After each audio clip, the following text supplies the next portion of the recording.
Je vous salue respectueusement en Jésus-Christ. Très heureux qu'on parle encore autour de la parole de Dieu. Une année qui commence, une année avec de grands défis, de rêves, de projets à réaliser. Ce qu'on n'a pas pu bien faire en 2023, on veut bien le faire en 2024.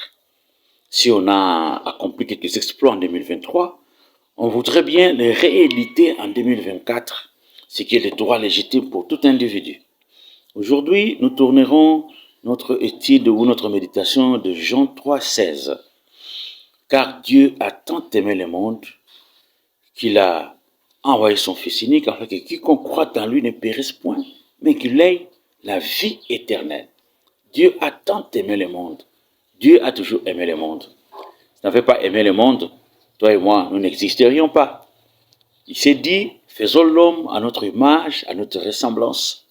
Et pourquoi? Pour qu'ils puissent dominer sur la terre, sur tout ce qu'ils avaient créé. Dieu a toujours aimé les hommes, qu'ils soient malades, qu'ils soient impudiques, qu'ils soient sorciers, qu'ils soient brigands, qu'ils soient voleurs, que ce soit des politiciens véreux. Dieu aime tout le monde. Dieu aime tout le monde. Voilà pourquoi même les gens méchants continuent à vivre. Parfois, ils vivent très longtemps.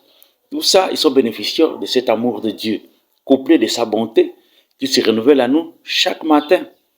Mais Dieu va mettre les combles à son amour. L'amour était tel que Dieu a pris l'option de sacrifier son Fils pour sauver les hommes qu'il a déjà aimés. Il a tant aimé jusqu'à donner son Fils pour venir remplir une mission pour lui. Sauver l'humanité. La Bible dit, Christ apparaît pour détruire les œuvres du diable. Christ est venu comme un agneau pour ôter les péchés du monde. Chers amis, vous qui me suivez, vous êtes malfrats, vous êtes impudiques, vous êtes dans toutes sortes de combines pernicieuses et maléfiques.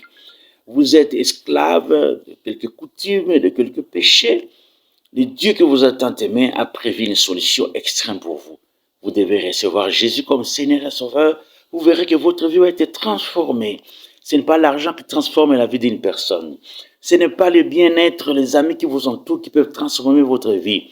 Oui, toutes ces choses que je vais citer ne transforment que l'extérieur. Mais Jésus transforme l'intérieur.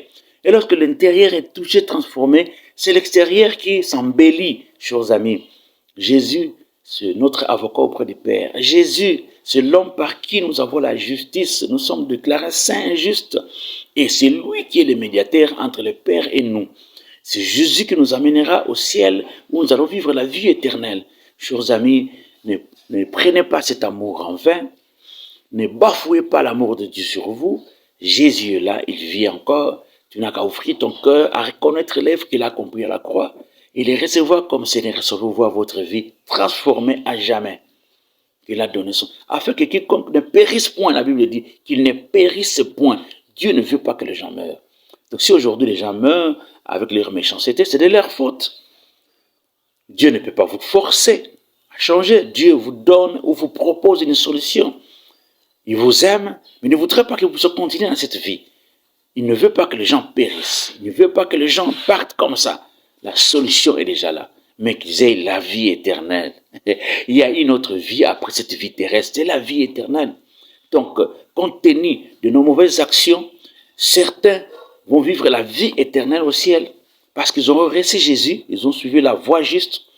Il y en a aussi ceux qui vont aller en enfer à cause de leurs mauvaises habitudes, surtout le refus de ne pas recevoir Jésus comme Seigneur et Sauveur. La Bible dit, celui qui est le Fils a la vie. Celui qui n'a pas le Fils n'a pas la vie non plus. Il n'y a pas match, il n'y a pas photo. Chers amis, je vous interromps par cette vidéo.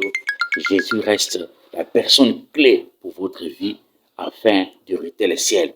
Ce ne sera pas un prophète mondain, ni Branham, ni tous ces qui sont dans les églises traditionnelles en Afrique ou en Europe. Bien-aimé dans le Seigneur, Jésus, il est Dieu. Jésus, tout a été créé par lui et pour lui. La Bible est assez claire dans Jean 1. Quand vous le lisez, c'est fantastique. Toute la Bible parle de Jésus. Si tu réunis Jésus, tu n'es rien. Tu risques de perdre ton éternité. Je te donne l'occasion. Ouvre ton cœur, accepte-le. Que Dieu vous bénisse. et je bénis votre année 2024. Allez de l'avant, prospérez, que tout ce que vous toucherez réussisse au nom de Jésus.